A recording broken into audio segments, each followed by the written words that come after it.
નમસ્કાર દર્શક મિત્રો, સ્વાગત છે આપનું મંતવ્ય ન્યૂઝનો લોકપ્રિય કાર્યક્રમ ટેક્સ સિમ્પ્લિફાઈડ પુરુષાર્થમાં. હું છું આપની સાથે સ્મિતા. ગયા એપિસોડમાં ઇન્કમ ટેક્સને લઈને ઘણી બધી ચર્ચાઓ કરી, વાતચીત કરી. જે નવા કાયદાઓ આવ્યા છે, ઘણા બધાના મનમાં એવી બધી મૂંઝવણો હોતી હોય છે નવા કાયદાને લઈને. ફરી આ જ મુદ્દા ઉપર આપણે આજે ચર્ચા કરવાના છીએ અને ઘણા બધા સવાલ જવાબો કરવાના છીએ. તો શરૂ કરીશું શોની શરૂઆત અને સાથે જ ઇન્કમ ટેક્સના જે નવા કાયદા આવ્યા છે તેની જાણકારી તમારા સુધી પહોંચાડતા રહીશું.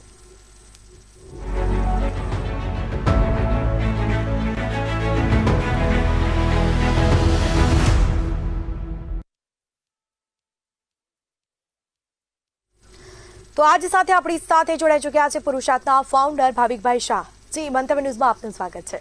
જી નમસ્કાર. બિલકુલથી ભાવિકભાઈ, તો ગયા એપિસોડમાં ઇન્કમ ટેક્સને લઈને ઘણા બધા સવાલો કર્યા, જવાબ કર્યા અને આ વખતે પણ એવા જ ઘણા બધા એવા સવાલો છે કે લોકોને મૂંઝવતા હોય છે. તો પહેલો સવાલ મારો એ છે કે જે આવકવેરા કાયદો છે તે હેઠળ આવકના મુખ્ય કેટલા અને કયા હેડ્સ આવતા હોય છે? આવકવેરા કાયદામાં આવકને મુખ્યત્વે 5 વિભાગમાં વર્ગીકૃત કરવામાં આવી છે. પહેલું ઇન્કમ ફ્રોમ સેલેરી એટલે કે પગારની આવક. બીજું છે ઇન્કમ ફ્રોમ હાઉસ પ્રોપર્ટી એટલે જે મકાન મિલકતની આવક કહેવાય, કે જે આપણી ઓફિસ હોય કે મકાન હોય એના ભાડાની આવક થતી હોય એ છે. ત્રીજું છે profit and gain from business or profession એટલે બિઝનેસ અને પ્રોફેશન ધંધા વ્યવસાયની જે આવક છે એનું હેડ આવશે. ચોથું છે કેપિટલ ગેઇન એટલે મૂડી નફાની આવકની વિગતો. અને પાંચમું કે જિસકા કોઈ નહીં કે જે આ 4 હેડમાં નથી આવતું એ પાંચમું income from other sources IFOS જેને કહેવાય, ઇન્કમ ફ્રોમ અધર સોર્સિસ અન્ય આવકો, કે જેમાં બાકી બધી જે ઉપરના 4 હેડમાં નથી આવતી એ બધી ઇન્કમ ફ્રોમ અધર સોર્સિસમાં આવી જાય. બિલકુલથી. હવે કોઈ વ્યક્તિની આવકને ચોક્કસ હેડમાં આપણે વર્ગીકૃત કરવી હોય તો તે કઈ રીતે કરી શકાય? એટલે જે આવક છે એની કે ભાઈ આવક કયા હેડમાં છે એના આધારે એની કપાતો બાદ બાકી બધું શું મળવાનું છે એને, કયા ખર્ચા બાદ મળશે, કયા નહીં મળે. જેમ કે બિઝનેસનો ઇન્કમ હશે તો એમાંથી એના પેટ્રોલના ખર્ચા બધું બાદ મળશે. જ્યારે સેલેરી આવક હશે એની પગારની આવક, તો પગારની આવકમાંથી એને કશું ડિડક્શન નહીં મળે, એવું બધું કન્વેન્સ કે આ તે બધું. તો આ રીતે કયા હેડમાં ઇન્કમ જાય છે એના આધારે એની આવકની કેલ્ક્યુલેશન થાય છે. એટલે એ ઇન્કમ ટેક્સ માટે ખૂબ જ જરૂરી છે કે કયા ચોક્કસ હેડમાં એની આવક જવી જોઈએ. બિલકુલથી.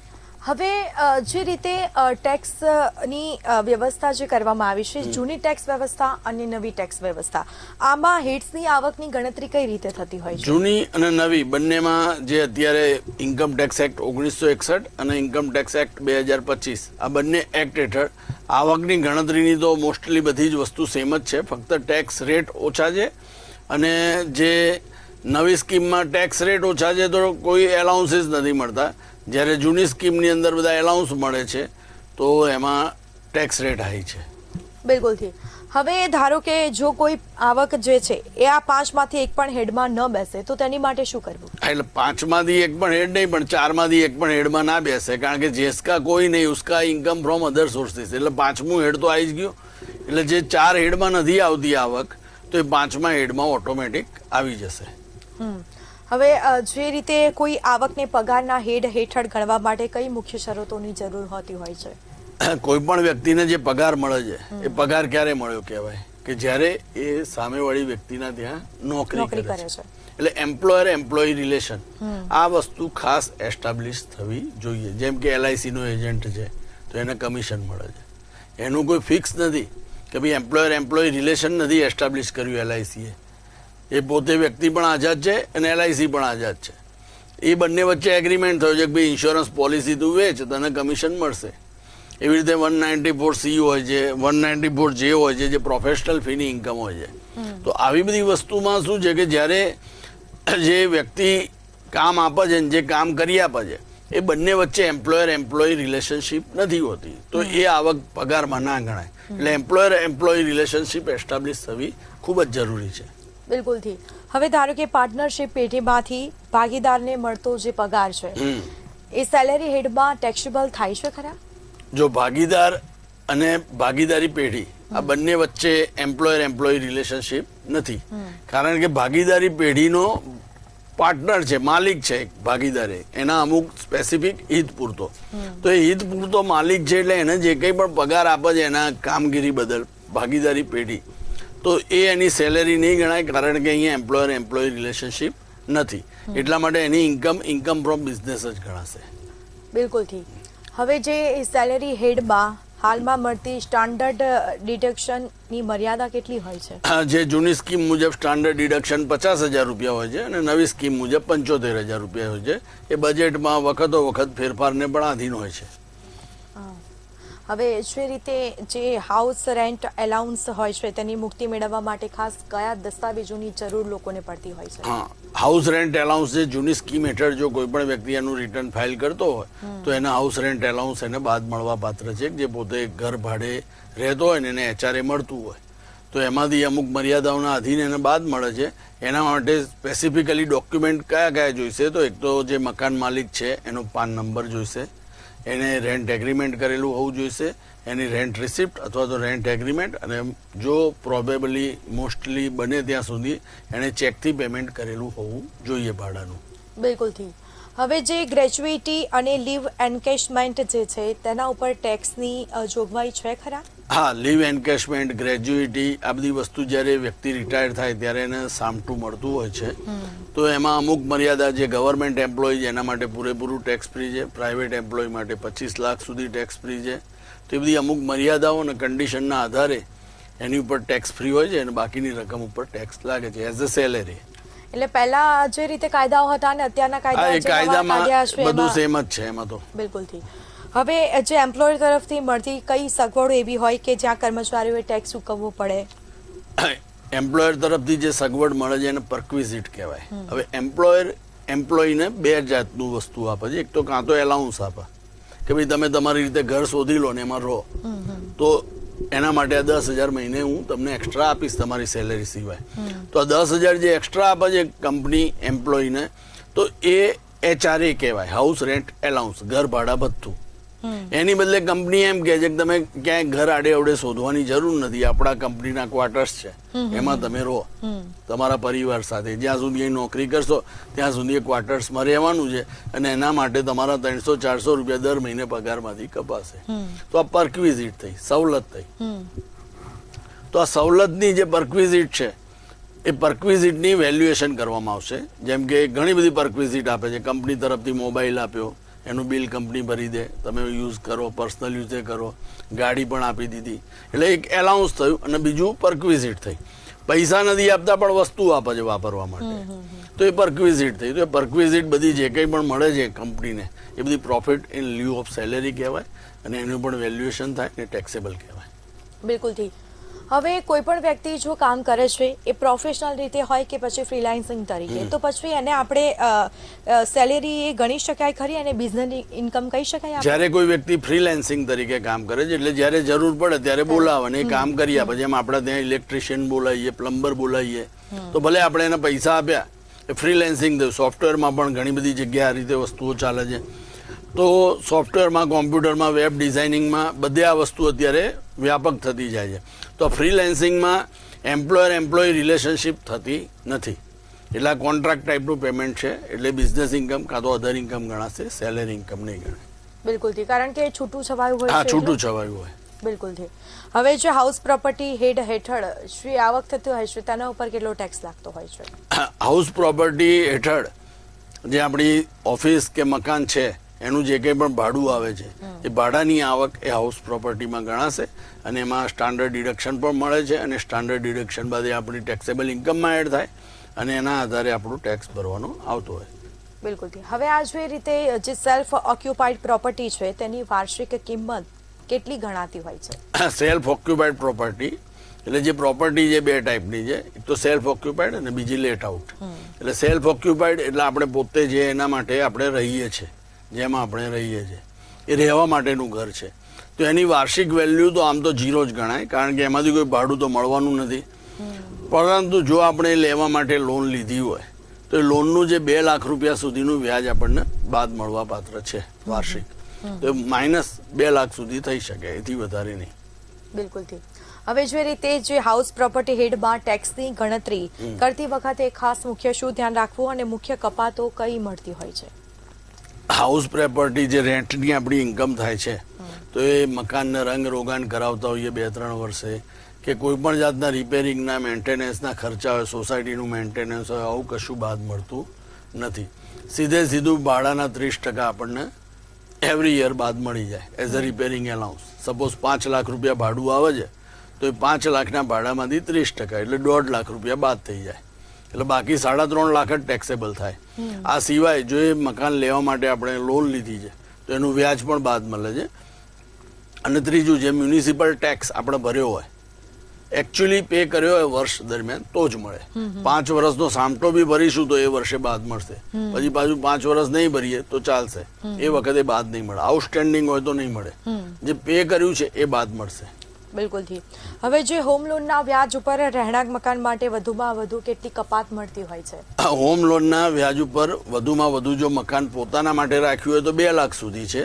બાકી તો અધરવાઇઝ ગમે તેટલું વ્યાજ આપ્યું હોય, ભાડે આપ્યું હોય મકાન, તો એમાંથી બાદ મળવા પાત્ર છે. પણ મેક્સિમમ માઇનસ રકમ 2 લાખ સુધી થઈ શકે. બિલકુલથી. હવે જો મકાન ભાડે આપેલું હોય તો તે માટે હોમ લોનના વ્યાજ બાદ મેળવવાની મર્યાદા હોય છે ખરી? હા, એટલે મર્યાદા એ જ છે કે ભાડાની મર્યાદામાં. સપોઝ મારું હોમ લોન મેં લીધેલી છે ને એનું વર્ષે 10 લાખ રૂપિયા વ્યાજ થાય છે, અમારી ભાડાની આવક 6 લાખ છે, તો 6 લાખમાંથી 10 લાખ બાદ કરતા -4 લાખ આવશે. તો મેક્સિમમ -2 લાખ જ લઈ શકીશ. 2 લાખથી વધારાનું મને માઇનસ નહીં જાય. ભાડાની આવક મારી 0 થઈ જશે. બિલકુલથી. હવે મ્યુનિસિપલ ટેક્સ ક્યારે બાદ મળતો હોય છે? મ્યુનિસિપલ ટેક્સ આપણે જ્યારે પે કરીએ, અગાઉ કીધું એમ જ કે ભાઈ on the payment basis, paid basis. Outstanding છે આ વર્ષનો મ્યુનિસિપલ ટેક્સ 24-25 તો મેં હજી ભર્યો નથી તો મને બાદ નહીં મળે. પણ હું 25-26માં 2 વર્ષના સામટા ભરીશ તો એ 2 વર્ષનું ટોટલ મને એ વખતે બાદ મળશે. હવે જે ડીમ્ડ આઉટ પ્રોપર્ટી જે છે એ શું છે? ડીમ્ડ લેટ આઉટ પ્રોપર્ટી એટલે માની લીધેલું ભાડે આપેલ ઘર, કે તમે ઘર ભાડે નથી આપ્યું છતાં પણ ઇન્કમ ટેક્સ નો કાયદો એવું કહેશે કે આ ઘર તમે ભાડે આપી દીધું, તમારે એની ભાડાની આવક ગણીને એની ઉપર ટેક્સ ભરવો પડશે. આવું ક્યારે થાય કે જ્યારે વ્યક્તિ 2 કરતા વધારે મકાન ઓન કરતો હોય, પોતાની માલિકીના 2 કરતા વધારે મકાન હોય.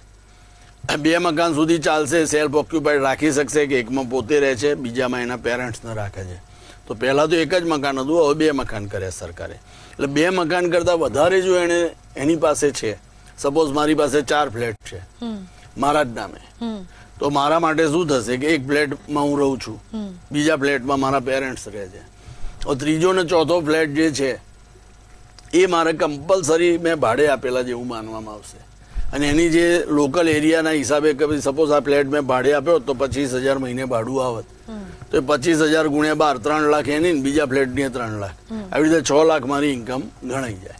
એટલે તમે ભાડે આપ્યો હોય કે ના આપ્યો હોય તો પણ એ વસ્તુ આપણા માટે ટેક્સેબલ ઇન્કમ થઈ જશે, કારણ કે ડીમ લેટ આઉટ માની લીધેલું. તો ભાડું નથી આવ્યું એકચ્યુઅલ, તો એની વેલ્યુ શું ગણવી? તો કે લોકલ એરિયા પ્રમાણે, મ્યુનિસિપાલિટી પ્રમાણે એનું શું કિંમત ગણાય છે. ભાડું એ એરિયામાં ક્યાં આગળ, મણિનગરમાં હોય તો 12,000 ભાડું આવે, નવરંગપુરામાં હોય તો 50,000 આવે, સેટેલાઇટમાં હોય તો 40,000 આવે. કેટલી એની સાઇઝ છે, શું છે, એના આધારે ભાડું નક્કી થઈ જાય. બિલકુલ. હવે જો કોઈ દુકાન ભાડે આપી હોય તો તે કયા હેડમાં આવતું હોય છે? હા, દુકાન પણ ભાડે આપીશું તો એ પણ ઇન્કમ ફ્રોમ હાઉસ પ્રોપર્ટીમાં જ આવશે અને એનું પણ એ પ્રમાણે ટેક્સેબલ થશે. બિલકુલ. હવે જે પીજીબીપી છે એ જે રીતે હેડ કહી શકાય, એને હેઠળ કરપાત્ર આવકની ગણતરીના મૂળભૂત સિદ્ધાંતો કેટલા અને કયા કયા છે? Profit and gains from business or profession એટલે પીજીપીબી, બરાબર. પ્રોફિટ એન્ડ ગેઇન્સ, નફો પણ થયો, ફાયદો પણ થયો. હવે એમાં નફામાં નુકસાન શબ્દ પણ આવી જાય કે લોસ પણ થયો હોય તો એ પણ કેરી ફોરવર્ડ થાય. એટલે profit and gain from business or profession, એમાં આપણે જે કંઈ પણ ધંધો કે વ્યવસાય કરીએ છીએ, એ ધંધો કે વ્યવસાય કરવા માટે જે કંઈ પણ આપણી આવક માઇનસ જાવક, એટલે આપણે કોઈ વસ્તુ ખરીદી એને એ વસ્તુ વેચીએ છીએ, 100 રૂપિયામાં લીધી વસ્તુ 150 રૂપિયામાં વેચી, 50 રૂપિયા નફો થયો. પણ આ 50 રૂપિયાના નફામાંથી કોઈ ટ્રાવેલિંગ એક્સપેન્સીસ હોય, ટેલિફોનના ખર્ચા હોય, દુકાનનું ભાડું હોય, આવું બધી જ વસ્તુ બાદ કરતા જે ચોખ્ખી આવક રહે એની ઉપર આપણે ટેક્સ ભરવાનો રહે. બિલકુલ. હવે જે રીતે આ ધંધાના કયા ખર્ચમાં ઇન્કમ ટેક્સ ફાઇલ કરતી વખતે મજૂરી મળતા નથી? જે પોતાના વ્યક્તિગત ખર્ચા હોય, અંગત ખર્ચા જેને કહેવાય, એ આપણે ધંધાના ખર્ચમાં બાદ ના લઈ શકીએ. એક સાદું ઉદાહરણ આપું કે ભાઈ ટ્રાવેલિંગ એક્સપેન્સીસ, તમે વસ્તુ વેચવા માટે ધારો કે સૌરાષ્ટ્ર ગયા, જુનાગઢ ગયા, ત્યાં આગળ તમારે વસ્તુ વેચવાની છે. બધું વસ્તુ 4 દિવસ તમે જુનાગઢ રહ્યા, હોટલમાં રહ્યા, ત્યાં હોટલનો સ્ટે કર્યો તો એ હોટલનું બાદ મળશે, પણ તમે જમવાનું જમ્યા તો એ બાદ નહીં મળે. રેસ્ટોરન્ટનો ખર્ચો નહીં, કારણ ઘેર હોત તો જમત જ ને, ત્યાં પણ એ પર્સનલ ખર્ચો ગણાય. આવું બધી ઘણી બધી વસ્તુઓ ટેકનિકલ હોય છે આસ્પેક્ટ, એ બધા ધ્યાન રાખવા પડે. ગાડી જે તમે ઘરેથી દુકાને ગયા, ગાડી ઓકે, કસ્ટમર માટે ગાડી ફેરવી છે. હવે તમે રવિવારે એને પિકનિક મનાવવા પણ ગયા તો ગાડીનો જે પેટ્રોલનો ખર્ચો છે, જે ડેપ્રિસિએશન છે, એમાંથી પણ પ્રપોર્શનેટ શેર કે કેટલું પર્સનલ યુઝ માટે છે અને કેટલું બિઝનેસ યુઝ માટે છે. આ વસ્તુનું ખાસ ધ્યાન રાખવું જોઈએ. અધરવાઇઝ પાછળથી નોટિસ આવે ને એડિંગ થાય ને ઇન્ટરેસ્ટ સાથે બધું ટેક્સ ભરવું પડે. એટલે એમાં એટલી બધી માથાકૂટ થતી હોય. હા, થતી હોય 100%. જ્યારે વધારો હોય ત્યારે નાની રકમ માટે નથી થતી. અધરવાઇઝ મોટો ધંધો હોય એ વખતે આ બધી વસ્તુનું ખાસ ચોકસાઈપૂર્વક ધ્યાન રાખવું જોઈએ. બિલકુલથી. હવે જે નાના વેપારીઓ માટે પ્રિઝમ્પટિવ ટેક્સેશન સ્કીમ એ શું છે? નાના વેપારીઓ માટે જે પ્રિઝમ્પટિવ ટેક્સેશન સ્કીમ છે એ 44AD સેક્શન છે કે જેમાં એવું કહે છે કે ભાઈ તમારો જે કંઈ પણ ટર્નઓવર છે એનું મિનિમમ તમે 8% પ્રોફિટ બતાવી દો તો તમારે બુક્સ ઓફ એકાઉન્ટ્સ મેન્ટેન કરવાની જરૂર નથી. નાનું ઝીણું કાંઈ કે ભાઈ તમારું દવાની દુકાન છે, મેડિકલ સ્ટોર છે, વર્ષે તમારો 40 લાખનો વકરો થયો, 50 લાખનો વકરો થયો તો એ 50 લાખના વકરા ઉપર તમારે સીધું 8% એટલે 4 લાખ રૂપિયા ઇન્કમ ટેક્સ બતાવી દેવો પડે. એટલે એ 4 લાખ તમારી ઇન્કમ બતાવવી પડે અને એની ઉપર જે ટેક્સ લાગુ પડતો હોય એ ભરવાનો આવે, ભરવો પડે. 8% કરતાં ઓછો નફો ના બતાવી શકીએ, 8% કરતાં વધારે નફો બતાવી શકીએ. એક વખત જ્યારે આપણે આ સ્કીમ ચૂઝ કરીએ તો એને 5 વર્ષ સુધી કન્ટિન્યુ રાખવી પડે. બિલકુલથી. હવે ડોક્ટર, વકીલ કે પછી જે સીએ છે તેઓ માટે, પ્રોફેશનલ્સ માટે પ્રિઝમ્પટિવ જે ટેક્સ છે તેના નિયમો કયા છે? જે આપણે અગાઉ વાત કરી 44AD, એવી રીતે ડોક્ટર્સ, પ્રોફેશનલ્સ એમના માટે 44ADA સેક્શન છે. હવે જે ADA છે જેમ વેપારી માટે 8% છે તો ડોક્ટર્સ માટે તો કઈ વસ્તુ તો ખર્ચતો નથી, વકીલ છે એ કોઈ વસ્તુ તો લાવતો નથી, એ તો એડવાઇસ આપે છે અને પૈસા લે છે. તો આ લોકોનો નફાનું જે ધોરણ છે 50% કે ભાઈ તમે વર્ષમાં જો તમારી પ્રોફેશનલ ફી 20 લાખ રૂપિયા કલેક્ટ કરી છે તો 20 લાખના 50% સીધા 10 લાખ રૂપિયા તમારી ટેક્સેબલ ઇન્કમ ગણાશે અને એની ઉપર ટેક્સ ભરવો પડશે. એમાંથી કોઈ પણ જાતના ખર્ચા તમે કહો અમારું લાઇટ બિલ થયું, અમે જાહેરાતો કરી કે અમારું ગાડીનું ડેપ્રિસિએશન, એવું કશું જ બાદ ના મળે, નેટ પ્રોફિટ ગણવામાં આવવાનું. બિલકુલથી. હવે જે ઘસારો છે એ શું હોય છે અને તેની ગણતરી બિઝનેસમાં કેમ કરવામાં આવે છે? ડેપ્રિસિએશન, આજે ઘસારો જે ધંધો આપણે કોઈ પણ કરીએ છીએ તો આપણી પાસે કોઈ પણ પ્રોપર્ટીઝ, મશીનરી એના વગર તો બિઝનેસ થવાનો નથી. હવે આ વસ્તુ લાયા આપણે તો આ વસ્તુ એ કોઈ આપણો ખર્ચો નથી ગણવામાં આવતી. આજે સપોઝ તમે મશીનરી લગાડી તો એ મશીનરી તમારો એક્સપેન્સીસ નથી, એ તમારી કેપિટલ કોસ્ટ છે. મશીનરી આજે લાયા એક જ દિવસે વપરાઈ જવાની નથી, વપરાઈ જવાની. તો હવે એનું પણ મૂલ્ય તો ઘટતું જ જાય છે વર્ષો વર્ષ. એટલે એનું ડેપ્રિસિએશન દર વર્ષે એનો પ્રપોર્શનેટ ખર્ચો આપણા ખર્ચા તરીકે, ધંધાના ખર્ચા તરીકે એને બાદ કરવાનો. એટલે ડેપ્રિસિએશનના રેટ આપેલા છે. ફર્નિચરનો 10%, કોમ્પ્યુટરમાં 40% છે, મશીનરી હોય એમાં 15% હોય, અમુકમાં 100% પણ ડેપ્રિસિએશન છે. તો એ જે ડેપ્રિસિએશનનો રેટ છે એટલો ડેપ્રિસિએશન આપણને બિઝનેસના એક્સપેન્સીસ તરીકે બાદ મળે. ભલે ખર્ચો નથી કર્યો તમે, આજે તમે મશીનરી લાવ્યા 15% લેખે ડેપ્રિસિએશન ગણો તો 6 વર્ષમાં પૂરી થઈ જાય, પણ એ મશીનરી તો 20 વર્ષ સુધી ચાલવાની છે, છતાં પણ દર વર્ષે 15% મળતા જાય રિડ્યુસિંગ બેલેન્સ મેથડ ઉપર. બિલકુલથી. હવે ટેક્સ ઓડિટ કરવાની સમય મર્યાદા કેટલી હોય છે? ટેક્સ ઓડિટ કરવા માટે તો સમય મર્યાદા તો એવું છે કે 31 ઓક્ટોબર હોય દર વર્ષે, અને જે લિમિટ છે એની ટર્નઓવરની લિમિટ, એ ટર્નઓવરની લિમિટ 1 કરોડ રૂપિયા પણ છે નોર્મલ જોવા જાવ તો, અને 1 કરોડથી ઉપર પણ 10 કરોડ સુધી જો તમારું 90% ડિજિટલ ટ્રાન્ઝેક્શન હોય, 95% કે ભાઈ કેશ લેતી દેતી ના હોય, રોકડા આવતા નથી કે રોકડા જતા નથી, તો તમારે 10 કરોડ સુધી પણ તમે એને ખેંચી શકો છો. કે 10 કરોડની તમારું જે ટર્નઓવર થાય વેપારનું, ખરીદ વેચાણ ગણો એ વેચાણની મર્યાદા 1 કરોડ, 10 કરોડ, 5 કરોડ આવા અનેક પેરામીટર્સ છે, એના આધારે ઓડિટની મર્યાદા નોર્મલી 1 કરોડ સમજવાની. બિલકુલથી. તો ભાવિકભાઈ, જે રીતે સરસ તમે જવાબો આપ્યા ઇન્કમ ટેક્સને રિલેટેડ, જે પણ લોકોને મૂંઝવણ હોય છે, પરંતુ અમારા દર્શક મિત્રોને એક સીએ તરીકે નાનકડી ટિપ્સ આપી દો કે ખાસ શું ધ્યાન રાખવું જોઈએ? નાનકડી ટીપ એ જ છે કે તમારી જે ઇન્કમ છે એને પ્રોપર હેડમાં સૌથી પહેલાં તો વર્ગીકૃત કરો કે ભાઈ તમને પેમેન્ટ, તમે ઘણી જગ્યાએ લોકો એમ સમજતા હોય છે કે હું નોકરી કરું છું, એના શેઠ એને પેમેન્ટ આપે છે પ્રોફેશનલ તરીકે 194 કે 194 માં, અને એ ગણે એને પગાર, તો એ ના ચાલે. એનું સેક્શન કયું લાગુ પડે છે, એને સેલેરી તરીકે આપે છે તો 192 TDS કપાશે, અને જો સેલેરી તરીકે નથી આપતા તો 194C કે 194J ગણાશે. તો 194C કે જે છે એ બિઝનેસમાં ગણવું કે ઇન્કમ ફ્રોમ અધર સોર્સમાં ગણવું, આ પણ ખાસ ચોકસાઈ માગી લે છે. કારણ કે જો તમે અધર સોર્સમાં ગણશો તો એક્સપેન્સીસ બાદ નહીં મળે, બિઝનેસમાં ગણશો તો એક્સપેન્સીસ બાદ મળશે. એટલે આ બધી વસ્તુનું એકવાર પોતાની જે આવકો છે એનું પ્રોપર એનાલિસિસ કરી લેવું જોઈએ, અને એનાલિસિસના આધારે રિટર્ન ભરવું જોઈએ કે જેથી પાછળથી કોઈ ગૂંચવણ ઊભી ના થાય. બિલકુલથી. તો ભાવિકભાઈ, અમારા દર્શક મિત્રોને સરસ ઇન્કમ ટેક્સને લઈને માહિતી આપી તે બદલ આપનો ખૂબ ખૂબ આભાર. તો જે રીતે ઇન્કમટેક્સને લઈને ઘણી બધી મૂંઝવણો હોતી હોય છે કે કયો ટેક્સ ક્યારે લાગુ કરવામાં આવે છે અને બક્ષિસ આપે ત્યારે શું કરવું જોઈએ, બિઝનેસ કરતી વખતે નાના વેપારીઓએ ખાસ શું ધ્યાન રાખવું જોઈએ, આ ઘણા બધા પ્રશ્નો કર્યા અને સવાલ જવાબ જે અમે કર્યા છે તમારા સુધી. અમે આશા રાખીએ કે આ એપિસોડ આપને ખૂબ જ મદદરૂપ થયો હશે. ફરી મળીશું નવા મુદ્દાઓ સાથે, નવા સવાલ જવાબો સાથે. મને રજા આપશો. નમસ્કાર.